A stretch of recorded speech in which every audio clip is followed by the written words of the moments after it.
নজর রাখছি মোটা আটটি গুরুত্বপূর্ণ ব্রেকিং নিউজের দিকে। জাতীয় নির্বাচন কমিশনের বৈঠক 10 সেপ্টেম্বর এসআইআর নিয়ে বৈঠক কমিশনে।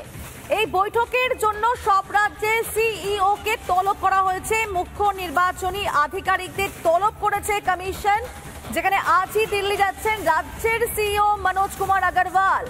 বাংলায় এসআইআর হওয়া নিয়ে সেখানে কিন্তু আলোচনার একটা সম্ভাবনা রয়েছে এবং আমরা যেমনটাই জানি যে শুধুমাত্র বিহার নয়, সারা দেশে পর্যায়ক্রমে হবে ভোটার তালিকার বিশেষ নিবিড় সংশোধন বা এসআইআর, এবং সারা দেশে এসআইআর হওয়ার আগে কিন্তু 10 সেপ্টেম্বরে বৈঠকে বসছে কমিশন এবং গ্রাফিক্যালি বেশ কিছু বিষয় জানাচ্ছি আপনাদেরকে। বুধবার দিল্লিতে নির্বাচন সদনে সেই বৈঠক হওয়ার কথা, যেখানে কমিশনের একেবারে বলা যায় যে ফুল বেঞ্চে প্রত্যেকে থাকবেন। সেখানে একেবারে বৈঠকে থাকবেন সমস্ত মুখ্য নির্বাচনী আধিকারিকরা, থাকবেন বাংলার সিইও মনোজ কুমার আগরওয়াল। এসআইআর নিয়ে সেখানে কিন্তু প্রস্তুতি নিয়ে রিপোর্ট দেওয়া হবে তাদের তরফ থেকে, এবং একই সঙ্গে বলা যায় যে 2002-এর শেষে এসআইআর হওয়ার সম্ভাবনা রয়েছে। বঙ্গে কিন্তু একটা প্রস্তুতি চলছে। বুধবারের বৈঠকে বাংলাকে বিশেষ গুরুত্ব দেওয়া হয়েছে। কমিশনের ফুল বেঞ্চের মুখোমুখি হবেন রাজ্যের সিইও, যেখানে 2025-এর তালিকা থাকা নতুনদের তথ্য যাচাই করা হবে, সহজ হবে সেক্ষেত্রে তথ্য বাছাইয়ের কাজ। কমিশনে বিস্তারিত তথ্য দেবেন রাজ্যের সিইও, সূত্র মারফত যে খবরগুলো পাওয়া গেছে।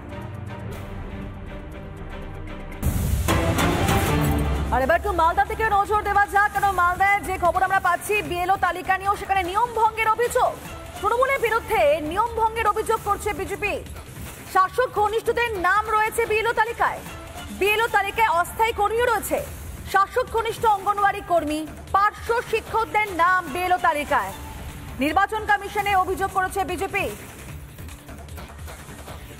তালিকা খতিয়ে দেখে রিপোর্ট জমা দেওয়ার নির্দেশ দেওয়া হয়েছে।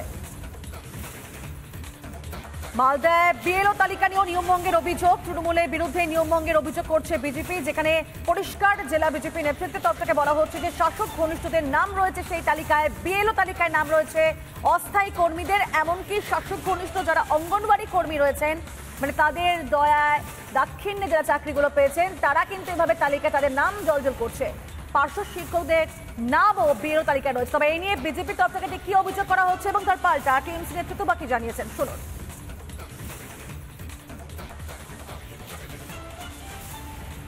আমরা দেখেছি যে অ্যাসিস্ট্যান্ট টিচার হিসেবে অনেক নাম চলে এসছে। মাঝখানে বুদ্ধি করে অঙ্গনারী কর্মী লেখা আছে একবারে ইংরেজিতে, কন্ট্রাকচুয়াল টিচার, পার্শ্ব শিক্ষক, প্যারা টিচার, এই সমস্ত লিস্ট বানানো হয়েছে, যেগুলো সরকার দ্বারা না দল দ্বারা পরিচালিত হয়।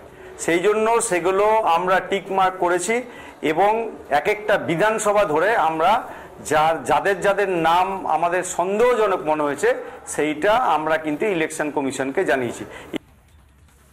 বিজেপি তো একটা বিজেপি দলের নাম পরিবর্তন করে অভিযোগকারী দল করা উচিত। বিজেপি তো সমস্ত কিছুতেই অভিযোগ এবং দোষ ত্রুটি খুঁজে বেড়াচ্ছে। যেটার ব্যাপারে ওনারা বলছেন বিএলও, সেটা কি কোনোদিন তৃণমূল কংগ্রেস সেটা ঠিক করে? সেটা একটা সরকারের প্রক্রিয়া আছে, সেই প্রক্রিয়ার মধ্যে দিয়ে নির্বাচন কমিশনের যে গাইডলাইন, সেই গাইডলাইন ফলো আপ করে সেটা এখান থেকে তারাই নির্বাচিত করে। এর সঙ্গে দলের কোনো সম্পর্ক নেই। এই কথা যারা বলছেন তাদের কোনো ধারণা নেই বলেই এই কথা বলছেন।